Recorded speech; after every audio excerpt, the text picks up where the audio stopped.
বাগেরহাটে ঐতিহাসিক খান জাহান আলী রহমাতুল্লাহির মাজারের দিঘিতে একটি কুকুরকে কুমির কামড়ে নিয়ে যাওয়ার ঘটনা তদন্তে ৩ সদস্যের কমিটি গঠন করেছে জেলা প্রশাসন।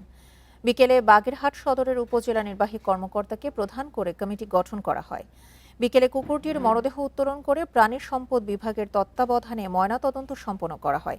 পরে মরদেহের নমুনা সংগ্রহ করে পরীক্ষার জন্য ঢাকায় পাঠানো হয়েছে। স্থানীয়রা জানান, বুধবার বিকেলে দর্শনার্থীদের তাড়া খেয়ে কুকুরটি ঘাটে গিয়ে পড়ে। এ সময় কুমিরের আক্রমণে কুকুরটি মারা যায়। সামাজিক যোগাযোগ মাধ্যমে ঘটনাটির ভিডিও ছড়িয়ে পড়লে পশুপ্রেমীদের মধ্যে তীব্র প্রতিক্রিয়া দেখা দেয়। এই ঘটনায় মাজারের এক নিরাপত্তা প্রহরীর বিরুদ্ধে অভিযোগ উঠেছে। পশুপ্রেমীদের অভিযোগ, কুকুরটিকে আঘাত করে ইচ্ছাকৃতভাবে পানিতে ফেলে দেওয়া হয়েছে।